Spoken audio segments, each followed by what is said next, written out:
Alright, so where has Otto been with his time?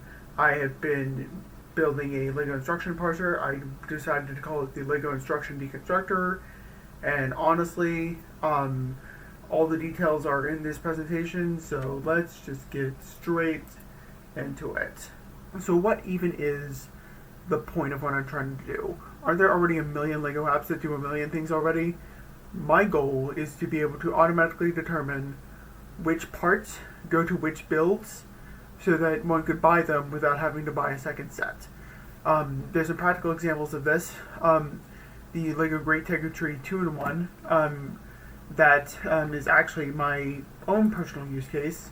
If we click on that link, this set actually has a interesting conundrum where about half of the set's pieces are used in the tree itself, and are used for one or the other. About a fourth of the pieces are used regardless, and can be filtered out, like for Link's house, for instance, which can be shown here. And about another fourth of the pieces are not used at all, depending on which tree you built. So the theory, the working theory at least, is that you would only need to buy about half the pieces for this set to have both trees. And of course the set to begin with. There's some other use cases too, like some Star Wars sets that come with like a lot of smaller ships, or some botanicals that come with a lot of smaller plants. Like, what if you only want one of those builds? Like for this set, clicking, yes, like this Tridroid right here. What if that's the only one you want? Like, what if you don't care about this stab speeder or this speeder or whatever else? You just want this Tridroid, right? And there's some other use cases as well. I'm planning to break this down step for step as well. So if you wanted to create a mock version of a set, you would be able to more easily, like with this set. Like, let's say that you had a tuxedo cat that you wanted to build a likeness of, but it wasn't quite the same as this tuxedo cat. Like, it was just a little bit off. You would be able to source it a little bit easier this way. So this is a monumental goal. How do I even hope to dream to achieve this? Well, first of all, I should probably mention that the input that the app is expecting has to be a full PDF copy of the LEGO instruction booklet. So if the set comes with multiple smaller booklets, like it's a botanical set that comes with like 3 booklets or something like that, all of them have to be merged based off of which part indexes go to which builds. So if 3 booklets contain all the parts for one set and there's only one index, they get merged based off of that. More on that bit coming soon. I will then be using machine learning to scan the entire PDF to determine info from the following usable pages: steps, part indexes, split decision options, and fully finished sets. There's other pages that I'm looking at, but they're not relevant. They'll be filtered out. More on that later.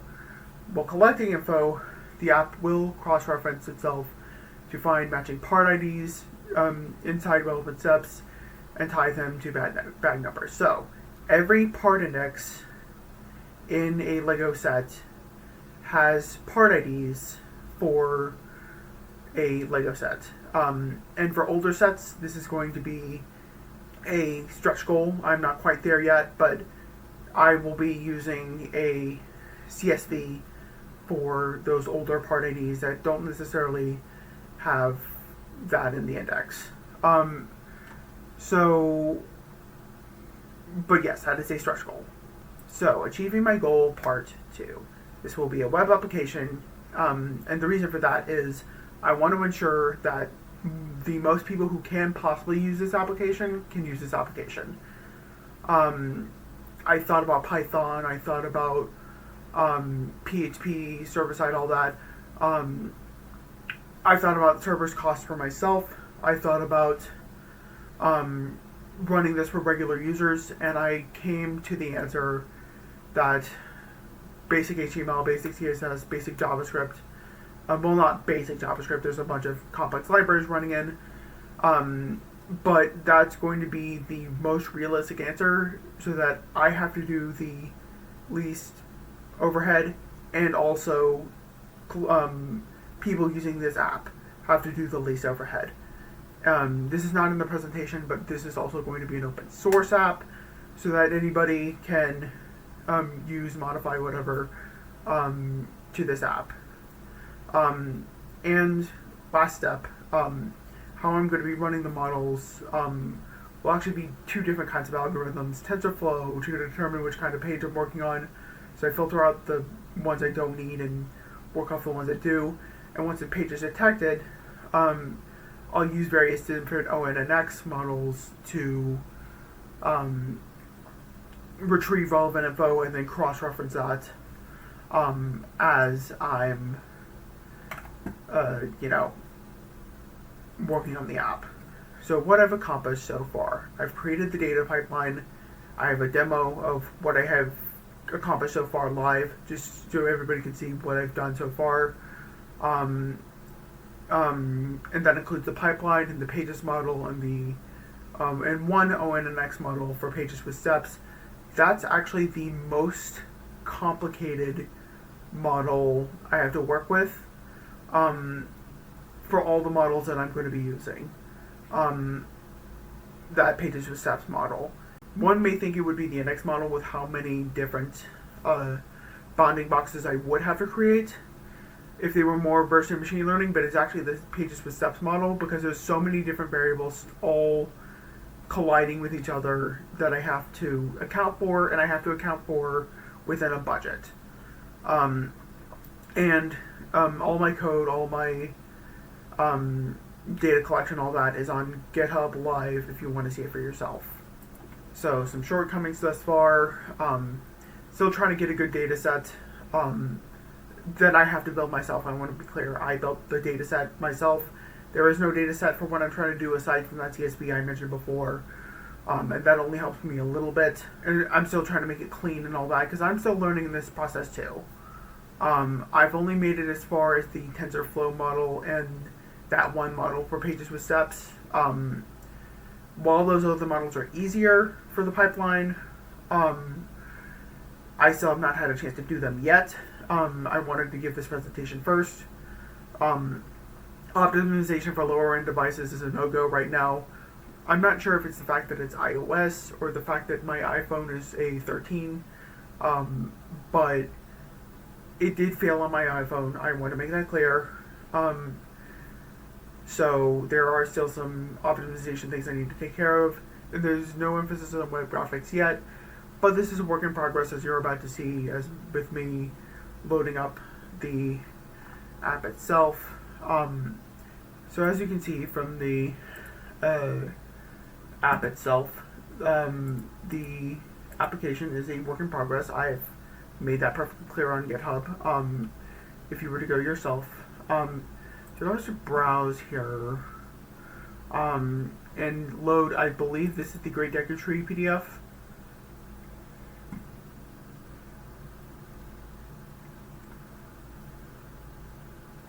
Yes, this is. So you can see this actually starts at page 13 instead of page 1. That is because I am purposely filtering out Lego Lego pages that I don't need. And if I was to scroll down a little bit, actually I think this is the bottom. Give it a moment, let it do its thing.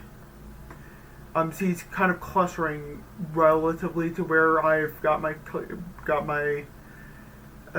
detections going. Somewhere here there should be, not yet, but there's my cat. Yes, 156 and 157 are pages with split decision builds that I've detected 155 and 158. So it's actually detecting those properly. So that's enough of that. Hi, kitty. So that's that. If I was to load up how much RAM this thing is even, how much performance rather this is even using, it's actually using quite a bit, and I've got a pretty decently beefy PC, but it's using quite a bit here. So yeah, when I said this isn't optimized, I wasn't kidding. It is actually using quite a lot, especially here, you know. There's some work to do. Hi, Kitty. But yeah, there's that. And I do read my comments. I do answer questions in the comments, and there's that. What step is this on anyway? Oh, sorry, wrong window.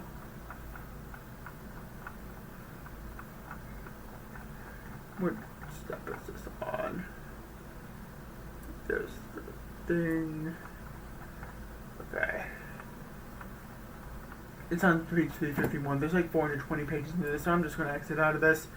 So, if there's any questions that you all have about what I'm doing, feel free to ask them in the comments, and I will continue working on this. Yeah.